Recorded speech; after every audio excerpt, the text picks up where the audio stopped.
in the building today. We have Garren Smith, founder of the Windhoek Pro Sport Performance Academy. Welcome, man. Thank you very much, and thanks for having me. First things first, man. I always like to ask people how they're doing because, you know, we always busy, get into the hustle, and sometimes you just have to slow down and be like, man, how are you, man? No, I'm good. I'm really good.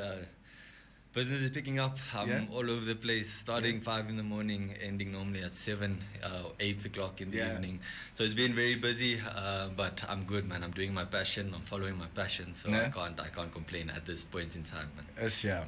Now, before we even get into the Performance Academy side of things, what sparked the interest in sports, man? Because not a lot of people as 7-year-olds are like, I want to get into sports performance. It's usually the sport itself. So, what was your sport, man? So I think it's just I was exposed to so many sports, man. Especially I think in my primary school, Holy Cross Convent. We did all sports there. They had a swimming pool there, so we were swimming for some classes as well, and so played. So it was swimmer. I was a rugby player, cricket. I was exposed to cricket, and then of course football was my main sport, and where I fell in love with sport at a young age of like 7, competitively.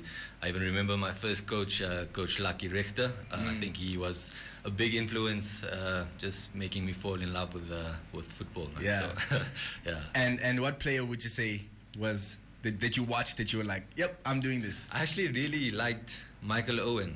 But now he's irritating me a bit. The punditry is not his thing. But I loved just the way he was. He was quick, scoring goals left, right, and center. So actually fun enough. But then again, Steven Gerrard, as I got older, was my idol, was my hero. I'm a big Liverpool supporter, as you might now realize. And vicariously a Rangers fan somehow. Yeah, also just on the side.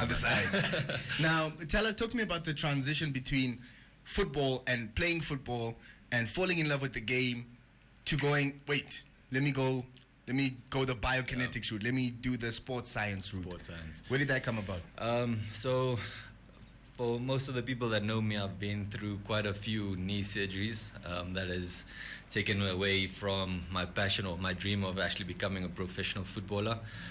So I actually had to take that decision and actually follow another dream of actually helping athletes reach a goal that I couldn't, and that's now becoming a professional athlete.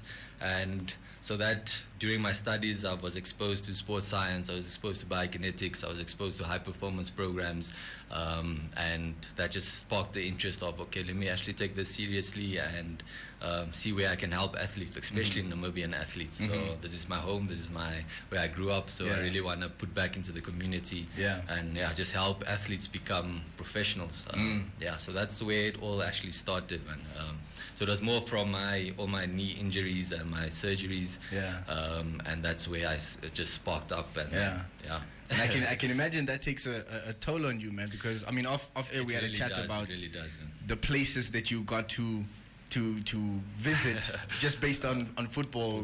The places that football allowed you to enter, and I can imagine it takes a toll on you. So definitely working on the other side of football, which is just as important as being a good footballer. It's just as important, man. Not maybe sometimes even more important. I mean, you can have the talent, but if you're not putting in the hard work, the long hours, you might not actually make it. So you need to actually the whole sports science, your body, looking after your body, your nutrition. So that's very important. So it's not just about playing, going to training, getting onto the field, but also what happens behind the screen or behind the scenes. So obviously football was like you said your main passion in life, but you had the pleasure of diving into so many sports. So at the Windhoek Pro Sport Performance Academy, what type of sport coach do you guys work with? I didn't call it a football academy. I would have loved to, but sports in general. So any athlete is actually welcome. At the moment, I'm seeing quite a few footballers. I think, that's my main clientele at the moment. And then I do see a few runners as well at the moment. So I only started the beginning of the year. So I'm hoping to see still a lot of swimmers, cricket players, rugby players. All sports codes are welcome to come through, man. And I think it's just interesting because if you look at Namibia, for the population that we have and just the country that we are, in terms of our age and just where we are geographically located as well, it's quite surprising the fact that we have boxers that are world champions. We have Olympic teams athletes, qualifying for World Cups, teams qualifying for World Cups, and we're seeing a lot more athletes come about in every sport code. I was telling you off air, like, guys I went to high school with, captaining the national teams, you know, playing in the PSL, good buddy of ours, Jolly. So what, like, do you feel like there is a need more now than ever to really look at the sports performance side of things? I definitely think so. Like we also said off air, we have so much talent in this country, and we just need basically a facility and expose them to these high performance programs where they actually know what to do, how to do it, and which will help them actually increase their performance. So I do believe, especially now after all our athletes are doing so well, our sports teams are doing well, we need to just invest more into our sports teams, into our athletes, and the sky is the limit. And I'm sure we still a growing nation, and we will, I'm sure, start reaping the rewards as much as we're putting into our sports teams and athletes. So I do believe we need it now more than ever. Because I mean, our cricket, for example, is going to play T20 Cricket World Cup. Even our young warriors now are playing AFCON. I think they're starting this weekend. So we need to invest in them and actually put them through these programs as soon as possible. No, 100%. I think sports has a way of flying a country's flag higher than anything else that I've seen in the world. Now, what do you, as a football fan, what's your take on VAR? Sure.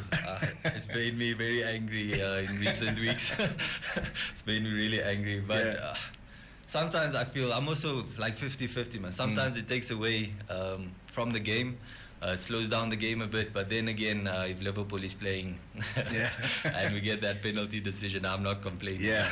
So we've seen sports and technology come together and break hearts or put smiles on people's faces. But in your capacity and what you guys are doing, you guys, I read up on something that I wanted more info on. It's called the GPS Sports Tracking System. What on earth is that? So those that just for our listeners, it's basically a small device. As you can see, I have it for you here, script. And then you get actually a vest. So this is a vest you actually put. It's almost like a sports bra that you put over your clothes or underneath it, and it actually tracks what you do on the field. So it's good technology to have, and I know a lot of professional teams are using this. It's just to track how fast you're running, how far you're running, and also like help coaches are given so much feedback and data that they can actually monitor their athletes to see if they're not overtraining or on their way to burnout or fatigue. So it's also a tool for coaches just to monitor their teams and their players. But I can tell you your impact, how many tackles you went through, how fast you're running, what intensity you're running at, how the distance you're running. So it gives you a lot of feedback, and some of them even have heart rate monitors. So it actually gives you your heart rate during a game, and so you can actually monitor who's slacking on the field. I was about to say, it's the worst enemy of lazy players. But it's actually funny enough. It actually makes them play a bit harder. They know they're being watched. If I can put it that way. So they actually start putting that extra miles in. Interesting, man. I've seen those, obviously, after games. Some players take off their shirts and you're like, oh, what is that? What is that? No, it's just always interesting to see, and it's nice that you've incorporated that technology. And I just would like to make it available for especially amateur teams, not even professional teams, but expose them to this technology, because this is technology that professional teams are using. So if we can implement it now at a young age, even make the under 15s of a team wear it, they will just feel special and then know exactly what being a professional is all about. So that was the idea of bringing it actually through. I think that's interesting, man. Sports and technology, beautiful marriage. Unless you are a hater of Man United and all the penalties that they get. That's a story for another day. In terms of sports performance, who is the most impressive Namibian athlete in your eyes? Good question. So there is an athlete I worked with, had the privilege of working with. He's actually Namibia's first blade runner.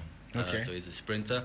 He had his knee or his leg is amputated just below his knee, and he's actually a sprinter that uses a blade. I had the privilege while I was doing my internship at Biokinetics to actually train him, and this guy is just so determined and he's a beast. Some of the exercises I was struggling with, he was doing it without even complaining and everything. So I think he is someone that I've worked with personally, and he's just very impressive. But he's struggling a bit in the sense of course the blade is actually quite expensive. So with funding and just getting the prosthetic adjusted, it's very difficult for him to actually maintain it. And so he's basically the main one, I would say. 100%. And on a personal level, I think we've all seen the rise of Jocelyn Kamatuka. So for my side, I'm going to say Jolly, just because we played street soccer, and now he's putting his street soccer shenanigans on the PSL. He was second on my list, man. A good friend of mine as well. Shout out to Jolly, man. Lastly, where can athletes get in touch with you? So at the moment, just on social media. So I do have a Facebook page, Windhoek Pro Sports Performance Academy, and then of course on Instagram as well, WP Sports Performance _Academy. So you're welcome to send me a message if you're looking to join, or if I need some advice or anything, you're welcome to just hook me or DM me. There you have it, man. Garren Smith, thank you so much for joining us. It's only a blessing. Thanks for having me, man. I really appreciate it. And we can't wait to see all the athletes that are going to come through the Windhoek Pro Sport Performance Academy and achieve major things not just in Namibia, but for Namibia as well. It's a rollie, not a stopwatch. It don't ever stop. Up next, it is Drake with Non-Stop.